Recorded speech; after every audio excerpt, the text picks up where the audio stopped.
వివాహమైన నాటి నుంచి నా భార్య చనిపోయేంత వరకు ప్రార్థన మానటం అనేది నేను ఏ రోజు చూడలేదు. ఇది గొప్ప కాదు, గొప్పలు చెప్పుకునేటువంటి సమయం కూడా కాదు. ఏది ఏమైనా ప్రభువుకి మహిమ. నా భార్య గర్భవతిగా ఉండి లాస్ట్ ఇంకా డెలివరీకి కొన్ని రోజులు దగ్గరలో ఉందన్న సమయంలో కూడా 2-3 గంటలు బెడ్ మీద కూర్చొని ఏడుస్తూ ప్రార్థన చేసేది నా భార్య.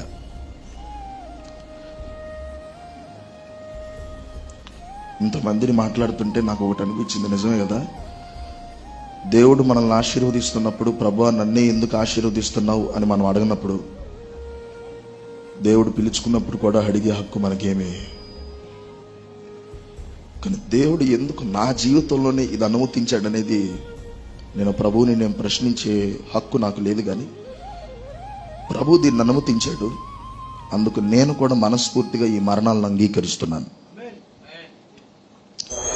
యెహోవా ఇచ్చెను, యెహోవా తీసుకొనును.